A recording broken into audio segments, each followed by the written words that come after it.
Good afternoon, students. Next question: the variation of stopping potential V naught है with frequency nu of the incident radiation producing photoelectrons in all four metals ABC as shown.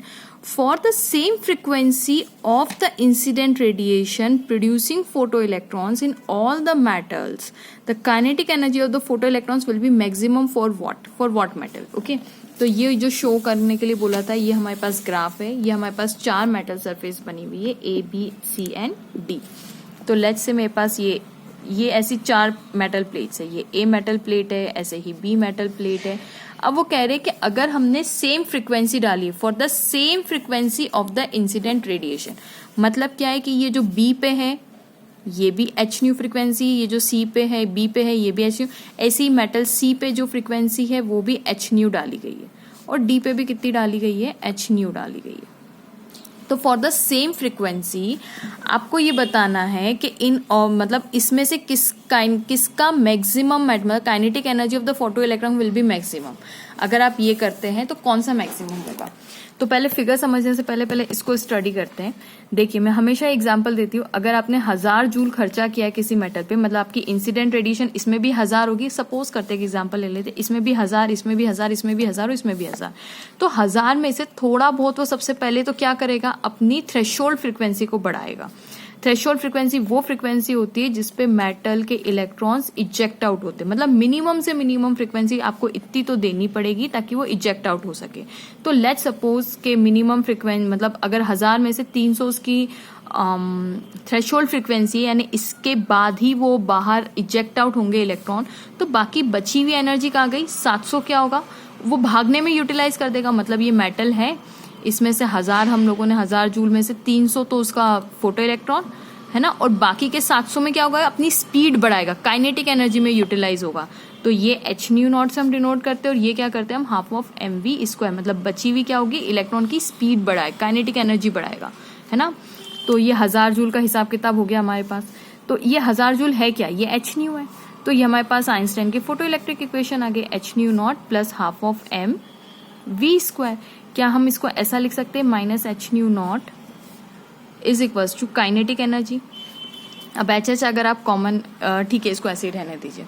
अब यहाँ पे ये जो 4 metal हमें surface दी गई है students, ये जो है ना, ये पॉइंट, ये वो मिनिमम फ्रिक्वेंसी है जिसके बाद ये मेटल की सरफेस से इलेक्ट्रॉन इजेक्ट आउट होंगे and they carry the photo electric process, है ना, फोटो इलेक्ट्रिक करंट प्रोड्यूस करेंगे. तो इस मेटल की जो मिनिमम, ये फ्रिक्वेंसी का ग्राफ है ना, तो जैसे जैसे फ्रिक्वेंसी बढ़ाते जाएंगे तो डी की फ्रिक्वेंसी यानी डी की थ्रेशोल्ड फ्रिक्वेंसी सबसे ज्यादा है, सी की सबसे, और सबसे कम किसकी, ए की थ्रेशोल्ड फ्रिक्वेंसी सबसे कम है. मतलब इतने कम में ही वो फटाफट से अपना फोटो इलेक्ट्रिक करंट दे देगा. तो थोड़ी देर के लिए इमेजिन कर लेते हैं, मैं एनर्जी की यहाँ पे बात करूँ. मतलब अगर सोचिए, अगर ये फ्रिक्वेंसी, इसमें खाली एच का तो मल्टीप्लाई करना है, एच फ्रिक्वेंसी में एच का मल्टीप्लाई कर देंगे तो एनर्जी आ जाएगी. तो सपोज कीजिए इसकी जो मिनिमम जो थ्रेशोल्ड फ्रिक्वेंसी, थ्रेशोल्ड एनर्जी यानी एच न्यू की बात कर रही हूँ, दिस इज एनर्जी ना, E is equal to H nu, energy तो होती है, ठीक है. तो इसकी जो एनर्जी है वो मैं टोटल एनर्जी लिख रही हूँ, लेट्स से 50 जूल है. इसकी मिनिमम से मिनिमम थ्रेशोल्ड, ये थ्रेशोल्ड टोटल एनर्जी, क्योंकि मैंने एच से जस्ट एक कांस्टेंट से मल्टीप्लाई करना है, कुछ नहीं करना है, ठीक है. तो जो मिनिमम फ्रिक्वेंसी जो हम बोल रहे हैं एनर्जी, ये इसकी है 100, इसकी है 150. आप ये मत समझिएगा कि मैं फ्रिक्वेंसी के ऊपर एनर्जी का ग्राफ बना रही हूँ, नहीं, मैं एच से मल्टीप्लाई करने के बाद टोटल आंसर, मान लीजिए इसकी फ्रिक्वेंसी जो भी है उसमें बस मैंने एच का मल्टीप्लाई कर दिया, लेट्स सपोज वो 50 जूल हो गई. जस्ट एक छोटा सा एग्जांपल लेना है इसलिए, ओके. अब आप मुझे बताइए कि इन सब में पहले मेटल ए की बात कर लेते, कौन सा, मेटल ए. इसमें मैंने कितनी डाली, 1000 जूल डाली, वो तो सब में कांस्टेंट है. अब मिनिमम उसकी थ्रेशोल्ड फ्रिक्वेंसी कितनी है, 50 जूल. तो इसकी काइनेटिक एनर्जी कितनी हो जाएगी, तो 1000 में से 50 माइनस करेंगे तो कितना बचेगा, 950, करेक्ट. तो ये क्या हो गई, इसकी मैक्सिमम काइनेटिक एनर्जी हो गई, मतलब इतनी काइनेटिक एनर्जी इसकी मैक्सिमम है, ठीक है. बी मेटल सरफेस की बात करें तो 1000 में से सपोज कीजिए आप 100 माइनस करेंगे, क्योंकि देखिए इसकी थ्रेशोल्ड फ्रीक्वेंसी लेट आई है ना, मतलब इतनी एनर्जी, इतनी मिनिमम एनर्जी देंगे तब जाके ये बी वाला मेटल जो है वो आपको फोटो इलेक्ट्रिक करंट देगा। यहाँ पे देखिए, यहाँ पे जैसे जैसे आएंगे तो इसकी और ज्यादा है थ्रेशोल्ड फ्रीक्वेंसी, मतलब ये मिनिमम वो फ्रीक्वेंसी जिसके बाद वो फोटो इलेक्ट्रॉन देगा, ये इसकी और ज्यादा है डी की। तो अगर मैं बी सरफेस की बात करूं तो 100, तो 100 गए तो कितने बचे, 900। Similarly for metal surface C and for metal surface D, तो 1000 में से इसमें कितना माइनस करना है, 150 माइनस करना है, इसमें 1000 में से कितना माइनस करना है आपको, 200 माइनस करना है। ठीक है, तो इसमें से 50 माइनस कर देंगे तो ये 850 हो जाएगी, और इसमें से और 50 माइनस कर देंगे तो 800 हो जाएगी। करेक्ट। ये स्टूडेंट्स जस्ट एज एग्जाम्पल मैंने लिया। तो मुझे बताइए सबसे मैक्सिमम काइनेटिक एनर्जी किसकी हुई, ए सरफेस की हुई, और वही क्वेश्चन में पूछा हुआ है। क्वेश्चन में पूछा है कि अगर हमने सबको सेम फ्रीक्वेंसी दी, ये देखिए सेम फ्रीक्वेंसी दी, तो बताइए अगर इंसिडेंट रेडिएशन की सेम फ्रीक्वेंसी, तो बताइए photo electrons in all the metals, the kinetic energy of the photo electrons will be maximum for what metal. इनमें से काइनेटिक एनर्जी किस मेटल की ज्यादा होगी? तो सिंपल सी बात है, काइनेटिक एनर्जी सबसे ज्यादा किसकी होगी, ए की होगी। और इस एक्सप्रेशन को भी आप गौर से देखेंगे तो आपको आंसर यहीं पे ही आ गया है। आप सोचिए जिसकी एच न्यू नॉट, जिसका एच न्यू नॉट कौन सी फ्रीक्वेंसी है, थ्रेशोल्ड फ्रीक्वेंसी, यानी मिनिमम से मिनिमम फ्रीक्वेंसी जिसके बाद वो फोटो इलेक्ट्रिक करंट देगा। तो जिसकी ये सबसे मिनिमम होगी, कम से कम होगी, देखिए ये जितना कम होगा, चलिए इस एक्सप्रेशन से भी समझ ही लेते हैं। अगर आप सोचिए आपके पास H nu minus H nu naught is equal to kinetic energy के बराबर है।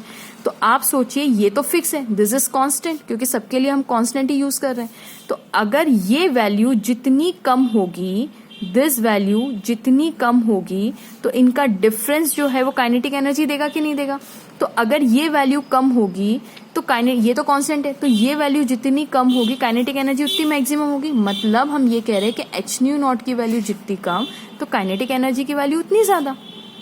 करेक्ट। अब ये वैल्यू बढ़ती जाएगी तो इनका डिफरेंस क्या होता जाएगा, जितनी वैल्यू ये बढ़ेगी और उल्टा एच न्यू नॉट की वैल्यू जितनी बढ़ेगी तो काइनेटिक एनर्जी की वैल्यू इतनी कम होगी। और क्या होता है, स्टॉपिंग पोटेंशियल है क्या चीज? Stopping potential is nothing but equals to maximum kinetic energy of the photo electrons के ही बराबर है। और काइनेटिक एनर्जी किस पे डिपेंड करती है? फ्रीक्वेंसी पे डिपेंड करती है। सिंपल सी बात है। ठीक है, तो इन सब का आपस में रिलेशन है। खैर, उन्होंने हमसे मैक्सिमम काइनेटिक एनर्जी पूछी थी, तो अगर इसको मैक्सिमम होना है तो एच न्यू नॉट को मिनिमम होना पड़ेगा। तो जैसे ही मैंने आपको यही एग्जांपल दिखाया, तो इसमें से सबसे कम एच न्यू नॉट किसका है, मेटल ए सरफेस का। तो देखिए इसका कितना कम आपको थ्रेशोल्ड देना पड़ रहा है।